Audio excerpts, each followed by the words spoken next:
So guys, ito yung tanim kong talong. Tingnan mo, nakalagay lang siya sa paso o mamumulaklak na siya, nagsisimula siyang mamulaklak at may bunga na siya, nagsisimula na siya.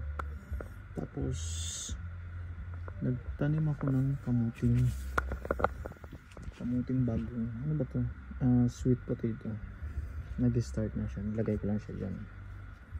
Yan, so ibig sabihin kalat na siya.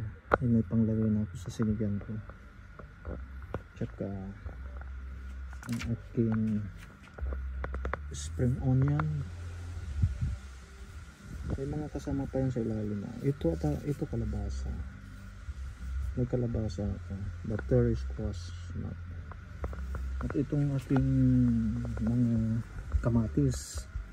Cherry tomato pala ito. Nabudol ako ng nabilihan ko, malalaki daw. Paglabas ang liliit naman. Ito namang sili, may sili din ako. Ito namang sili, supposed to be ito yung maliliit, kitikot kung tawagin sa atin. Pero hindi naman to yung maliliit na sili. Ang nakalagay sa dito, maliliit daw, pero ang kalabasan malalaki ata siya. Tingnan mo, malalaki, di ba? Malalaki siya. May ilang piraso akong mais. May mais din ako. Sisimula na rin siya. Itong sili, lumalaki na siya.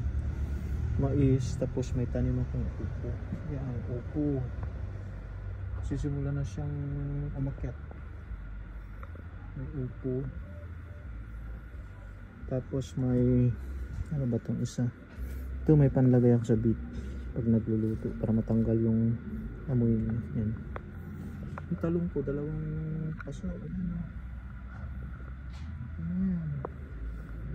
Para bago mag winter mayroong kang pang konsumo. Yan ang kamatis.